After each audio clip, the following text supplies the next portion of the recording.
Hello again, everyone, and thank you for being here today. Welcome to the IWSCC, or Inclusive Workplace and Supply Council of Canada's Empowering Equality podcast. And my name is Deidre Guy. I'm the president and co-founder of IWSCC. Super happy to have you here today. If you happen to be watching this on YouTube, you'll see that we have ASL interpretation, and that is sponsored by RBC Royal Bank. They're our IWSCC ASL Leader of the Year 2023. And supplied by Maple Communications Canada. Our guest today is a veteran, a business owner, creative director, photographer, sculptor, and we're probably going to find out quite a bit more. So we're so happy and thrilled to have Dan Banko from Banko Creative Studio. Welcome, Dan. Hey, thanks, Deidre. Dan, tell us a little bit about who you are and what you do. I mean, we only have a half an hour or so, but whatever you can squeeze in the next few minutes, we'd love to hear about. Sure, that's the eternal question when people meet me. So I've got a number of different businesses, a number of things that I love to do. All of this stemmed from my art degree, where I went to McMaster for art, specialized in photography, and then from there started my own business, which then evolved into a publishing company at one point, which then evolved further into a marketing company, and now a content agency. And, as part of our content agency, my business partner and I also then have a few other sort of what we call side distractions. We've got a little coffee shop up on the coast of Lake Huron called the Little Blue House Coffee Company. And we've got a bar, we've got some real estate, we've got some other side projects that we're working on. So always something to kind of keep us busy and keep our juices flowing. How do you manage to stay on top of it all? A lot of hard work. I don't really keep track of the number of hours a day that I work, but I really do like to keep myself busy. And, and even when I've got some gaps in time, then I either try and, find new ways to make some art, or I end up doing some volunteer work in the community. I'm a busy person, so. What's your favorite type of art? I see sculptor. Would that be it? Sculpting? I started as a sculptor. Actually, I started as a painter. I was a terrible painter, and went into sculpture from there with some encouragement from my profs. And I would love to get back into sculpture. I certainly appreciate it. I know not a lot of people do, especially modern and contemporary sculpture. But I love anything that piques my interest from an art point of view. I'm not stuck on any one particular medium. In terms of appreciating it, certainly in terms of creating it, my tool tends to be more the camera these days and photography and video focused. Right. I know that you have good teams too, or at least you do as far as Banko Creative Studio is concerned, because we do use Banko as marketing advice and support. And we love working with Tara, and we love working with Julia. So thank you for that. We appreciate you for that. Besides being a business owner and a veteran and a father, you're also really involved in the local arts and business communities. You've done all kinds of volunteer experience. Why, outside of being busy, why do you do that sort of thing? What do you feel that makes being a community member and so active in the community so important? Part of it, I would say, I don't know whether it's just in my nature or it stems from my service in the Canadian Armed Forces. For me, being an engaged citizen of Canada is important. I feel that so many people just live here and look to take advantage of all the things that are provided to them. This is a really great country. This is probably the best place in the world to live, and that doesn't happen on its own. I know that we've got people who are paid to do some of this stuff, certainly in the public service, but there's a lot of heavy lifting that needs to happen from volunteers. And I love to lead by example, and I certainly like to get involved in the community as much as I can. What kind of organizations do you or have you volunteered with? Over the last 30 years, it's kind of ranged from the United Way, certainly anything to do with social services, to, I guess at the very beginning of my career, it was me just trying to get involved with various aspects of the community. So it started with the United Way, started with the Chamber of Commerce, and then at some point, I would say in the early 2000s, we decided to put a specific focus on arts and culture, only because that is my background. And, when people are considering places to donate or volunteer, as they tend to only get into arts and culture if they're passionate about it. And I would say that sector tends to be the orphan child of fundraising for a lot of reasons, obviously. But that's where we thought we would put all of our efforts. So since then, it's been, the Art Gallery Hamilton board. Currently, I'm on the board of the Glenhurst Art Gallery in Brantford. I'm also, still involved in some respects with healthcare. So I'm on the Linwood Charlton Center board, which specializes in providing funding and services to children with mental health challenges and providing care. Wow, those are all really great causes, and super. First of all, happy that they exist, and secondly, happy that you are so dedicated to volunteering. And I'm sure that over the years, you've probably included a lot of other folks in your circle that they also do volunteering as well. Those kinds of things turn into a bit of a snowball, don't they? Absolutely. Yeah. So I mentioned that you're a veteran, and I'm interested.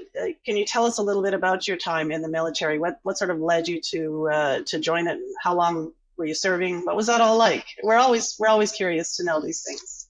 Sure. So I was a young lad working at McDonald's with my best friend in high school named Matt Bin. And Matt was, probably the earliest example of someone who I knew who had a lot of civic and national pride and had a real sense of service and duty. And one day we were working at McDonald's together, and somebody had approached us and said, "Hey, do you guys want to be managers?" And Matt looked at me and he's like, "We're not going to do that. If we do that, then it'll change what we do with our lives." He goes, "What do you think about joining the artillery?" And I'm like, "The what?" I don't even know what that is. So off we went to the recruiting center in Hamilton and joined the 11 Fields Regiment as reservists, and then spent the next 12 years working a combination of Class B, Class A, doing some full-time. I did a stint, along with all the various things I would do as an artillery soldier, from working as a gunner through communications, through forward observation to detachment commander. I was also the unit recruiter for a time, and then did a stint at CFRC Hamilton, and had some pretty big sort of recruiting milestones at the time, because the face of the Canadian Forces was changing, and we did a lot of really good work to help that change move forward. Just going back to the McDonald's conversation, you probably saw me raise my hand. I did my time at McDonald's in high school as well, and it's quite a bit later, so I think we can talk about this openly. But did you ever throw pickles against the stainless steel walls to see if they stuck? We used to have competitions. No one can fire me now. So yeah, definitely. Yeah, we throw pickles and we do cheese taste tests. There was always the cheese that went in the McDLT versus the rest of the cheese. What about throwing the odd packet of ketchup back into the grill area so the folks would step on it and get ketchup all over their uniform? Oh yeah, no, I don't know if we ever did that one, but I definitely learned how to sweep and mop. Yes. Techniques that I still use to this day. I still use a lot that I learned at McDonald's as well. I think it really set me on. Now, I grew up in a small town, so, when the McDonald's came to town, otherwise we had to drive an hour to get to one. So when it came to town, everybody wanted to work there. So, there was a lot of us, a lot of friends. Are you still in touch with Matt? Are you still friends? Yeah, actually, we had lost contact for a little bit, but we reconnected recently in the last 3 years. Oh, and yeah. Well, that's fantastic. And so when the time came for you to retire from the military, what was your transition to civilian life like? Well, again, I was coming out of the military as a reservist, and I'd already had a lot of connections within the community, both from a business point of view, but also from a support network point of view. Working at the recruiting center was a tremendous asset. Met a lot of great people there that help you kind of transition into various roles. And in fact, my transition came sort of by chance. My wife had just finished teachers college, and the photo tech trade just opened up at the same time in the CF, and I think it had been closed for 20 years. I hadn't taken any new photo techs in, and the CEOs came to me and said, "Hey, look, I know you want to do this for a living. I can get you into the next rotation. Just let me know if you're interested. So I went to talk to my wife, and we agreed that whichever of us got our job offer first is where we would go. And then she got a call from a school the next day, and I got my call from CFRC the day after that. So Wow. that began sort of the knowledge that I was going to transition Okay. out. That was about 6 years before I retired fully. And really, when we had kids, I promised my wife that as soon as we had kids, that would be my tenure. So it was 12 years. It was a really great 12 years. It had its ups and downs, like every career does, but it started off amazingly well, and it ended well as well. So you actually started your business while you were still serving in the military. Is that correct? Correct. Okay. Yeah. And I think we already know the answer to this, but it is on my list. So did your experience in the military help shape the work that you do today? It did in a number of ways, actually. Certainly the structure and the organization, all those things that you learn, you carry forward into running your own business.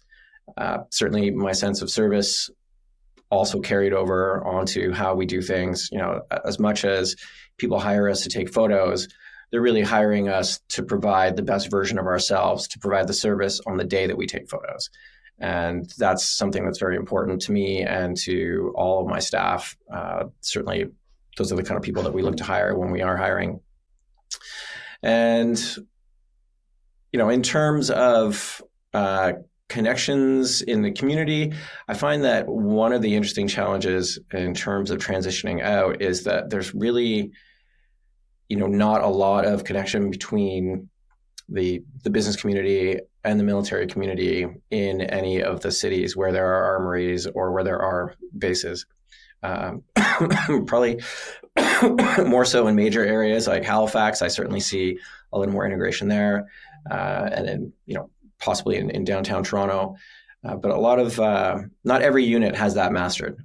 In Hamilton, I would say the Argyle and Southern Highlanders do an amazing job of maintaining relationships with the business community and helping their members transition. But not everyone does it very well. Interesting.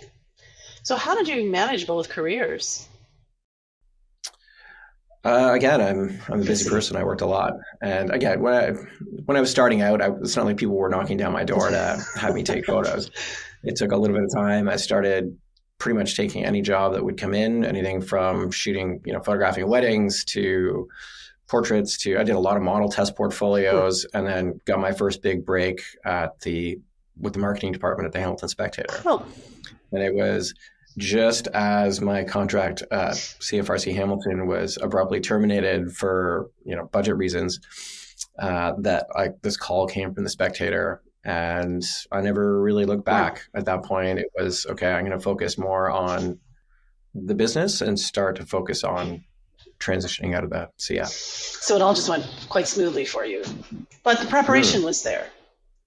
Yeah. Yes, absolutely. So you're described in several places as a creative storyteller. And so what led you to start a business that basically excels at telling other people's stories? It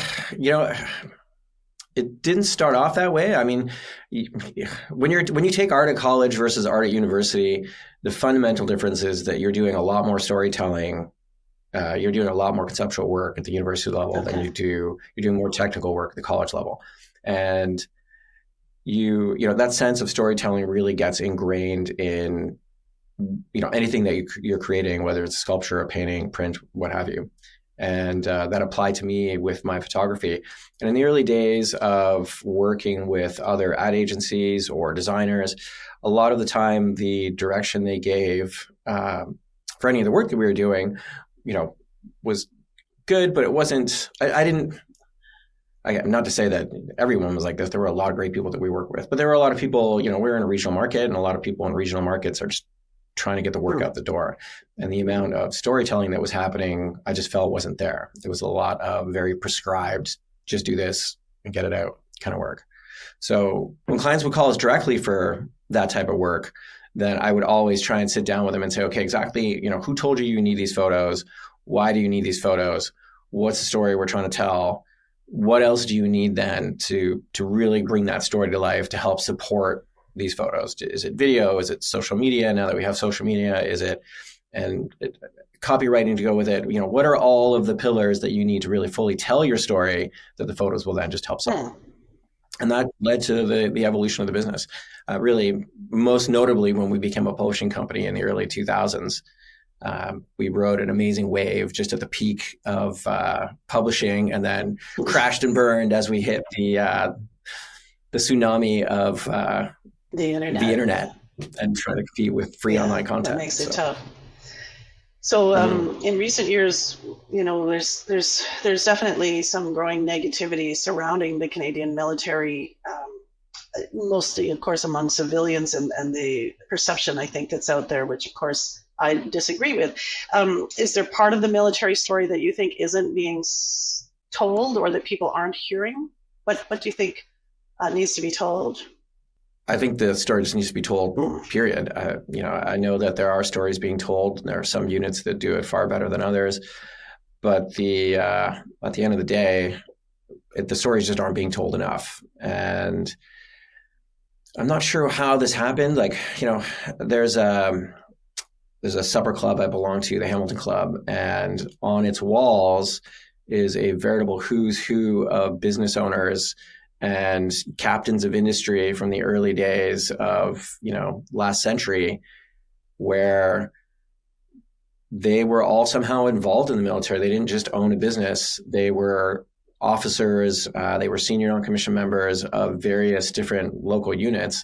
And that lifestyle was completely intertwined. And at some point, that all fell apart. And I find that, even these days, the number of officers who I would assume would be doing something in the community, either from a business point of view or from a philanthropy point of view, they're just not out there. They're not engaged. And in part, a lot of them are students. They don't have the time for it. Certainly the younger ones, and the older ones, for whatever reason, it was just never ingrained in them or part of their culture to do so. All of the military, because they're reservists, essentially, I'm going to speak to the reservist part of this.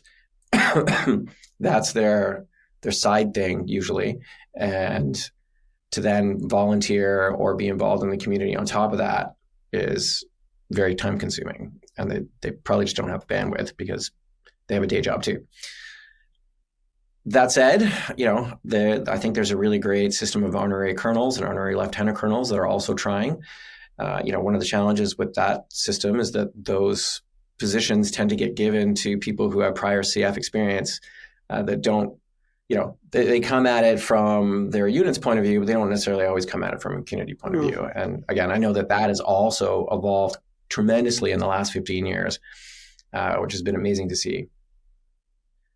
And you know what? We're not in conflict at the moment, so there's no big headlines for any of the soldiers that are out there working, either as a reservist or as a full-time member of the CF. I think that people don't think enough about all of the work that the Canadian military does in Canada for Canadians in terms of disaster relief and preparedness and that type of stuff as well. I don't think that the military gets enough credit for that. I mean, we all hear that the military is there supporting this or supporting that, but it's not really, I think, ingrained in people's thoughts. So maybe even some additional stories about what they're doing when there are no conflicts to be had at the moment. I don't have this on my list, so feel free to say you don't want to answer this, but I wondered if you had a favorite story that you like to tell about your time in the military. That's a good question. I would say, I've got lots of great stories. So I recently was going through some personal items while I was clearing out the basement, and I found a photo from Colonel Hatfield that he had signed for my wife. She was a kindergarten teacher, and he came through the recruiting center one day and was going to do some sort of commencement speech for some graduating, I don't know whether they were air cadets or somebody from Trenton had come to the Hamilton airport, and there was a big sort of hullabaloo. It was also the last time he was allowed to speak to the press before he was embargoed for whatever flight into space he was going to. I can't remember what mission it was at the time, but meeting him in person and getting to spend, a day and a half with him as he toured around and listening to his stories about his training and, life as an astronaut was Wow. certainly an amazing opportunity. And then, and part of that was because happened to be at the Canadian Forces Recruiting Center, but also the CEO was like, "Hey, we need somebody to take photos as we go around. So Banko, you're up." And so it was a combination of things that made that kind of particularly special, and really kind of encouraged me to, in part he encouraged me, but also just the fact that the recruiting center was using me in that capacity quite frequently made me, gave me the confidence to go off and start this business. Hmm. Well, I must say, as a sci-fi geek, I would have just been all over that day if I were you. So good for you. That's a fantastic story. We're going to talk a little bit now about veterans in general, but also a little bit about IWSCC. So, for those listening and watching, if you haven't guessed, Banko Creative Studio is a certified supplier with IWSCC. IWSCC works with both veteran as well as disabled owned businesses, and we work to support them in terms of networking with larger purchasing organizations in Canada that are looking specifically to add disabled owned businesses and veteran owned businesses into their supply chain. So we certify a range of businesses. Some are really new, some are up and coming, some are more established. What benefits do you find that certification with IWSCC gives to a more established business owner like yourself? Well, it's interesting because I had spent so much of my career not having any sort of connection to any organizations like IWSCC, and this was our first sort of attempt at getting certified, and it's been great. I realized that we haven't had a chance to take advantage of even half of the things that IWSCC offers. But the things that we have worked on or that we have taken part in have been excellent. And I know that our clients, especially our larger international clients like ArcelorMittal, Dofasco, certainly appreciate the fact that they're working with a veteran-owned business. Even our U.S. clients, now that we have this, now that we're part of IWSCC, they also, it was one of those things where they kind of loosely knew that I was in the military. About half the people that we work with in the U.S. all have some sort of service record, and they, are that much more appreciative of the fact that they're working with a veteran-owned business too. That reminds me, I've been meaning to connect you with MBBDC, which is out of the States, and they do certification for veteran-owned businesses. So I will do that as soon as we're finished this podcast. So when it comes to veterans, in your opinion, what do you think that Canada can do better to support our veterans, particularly as they transition into to civilian life? What are we already doing well, but what can we do better?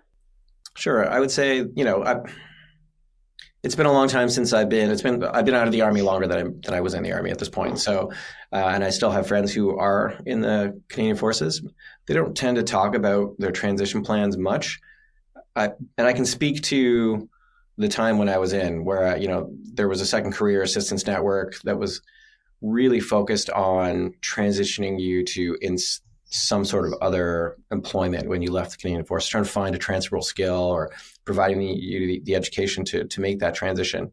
But I never heard of, and maybe you would know better, maybe there are programs like this now that would actually train you for entrepreneurship.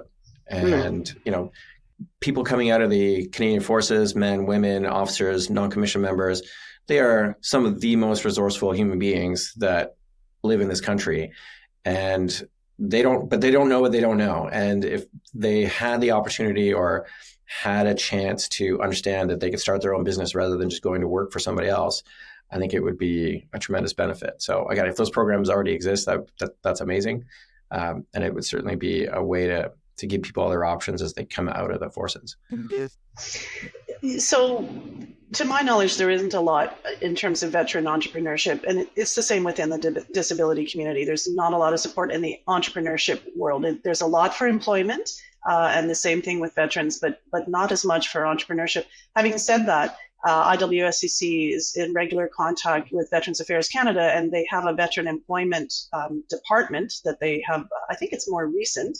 And so they have, as a result of our conversations, started to really include entrepreneurship as part of what they're talking about. So it's early stages and early days, but I'm really hoping that we can help to make an impact because, of course, I see it every day, just how fantastic veterans are as business owners. And, there's that perseverance. I call it that over, under, around, and through, that we're going to get it done one way or the other, and the bounce back ability. And it works the same for the disability community. They're quite similar in a lot of ways. So we really want to focus on entrepreneurship as much as we can. We do have actually on November 29th, quick shout out for IWSCC, a veteran forum that we're putting together. So, people will be seeing that in the media very shortly. So, we look forward to putting that out, and it's going to be showcasing veteran entrepreneurs and talking about the benefits, along with some of the struggles, but some of the great ways that people have made their way through it. So November 29th, for those of you that are watching or listening, what do you think that Canada's doing well, Dan, when it comes to military transition? Well, the fact that they're supporting soldiers as they're trying to transition is amazing. There was a time where you'd meet with your career manager, and it was always just focused on trying to keep you in. So. Yeah. The fact that you've got the options to now leave, and I realize, like every other organization out there, the CF is having some tremendous recruiting challenges right now, and there's, people are short-staffed and they're burnt out, and the fact that there is accommodation for that, where people are, at least people I know, I don't know how prevalent this is, where people, have left and then realized that they wanted to go back, and the doors were open to them, where, there were times where if you left and you wanted to come back, you were jumping through hoops for a long time to try and extra push-ups kind of thing. Yeah, like just to even get back to your old, job at a lower rank. Sometimes it wasn't easy. It wasn't like an automatic you're in. Yeah. So welcoming, come on back to the fold. So that has changed as far as you know? From what I understand, it's changed, and Right. There's been.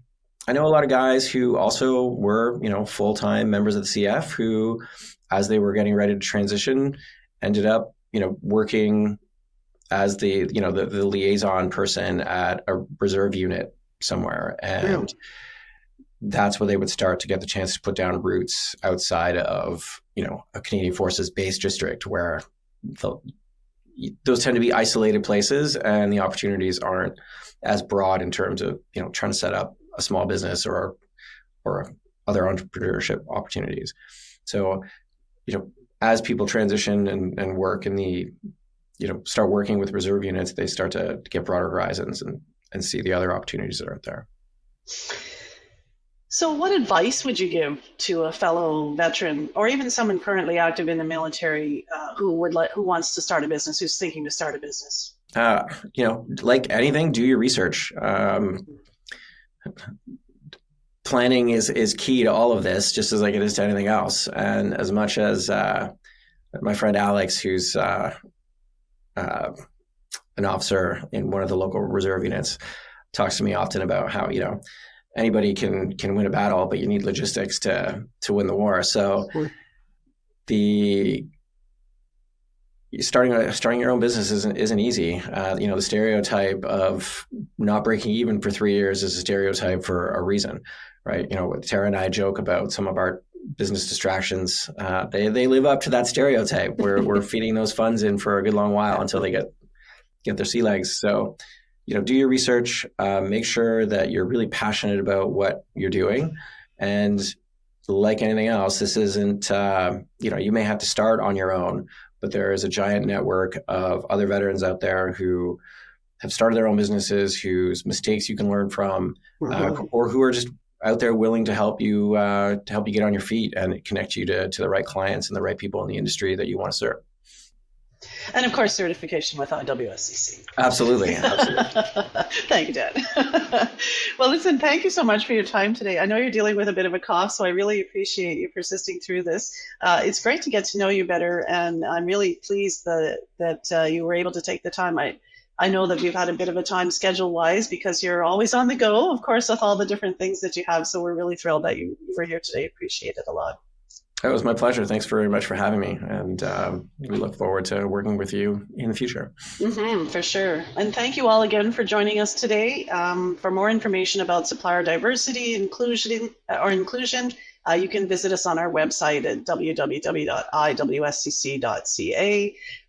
You can find us on YouTube for your podcast listen in on your favorite podcast platform. Once again, thank you to Maple Communications for the ASL and to RBC for sponsorship of our 2023 ASL requirements. And we'll see you again next time.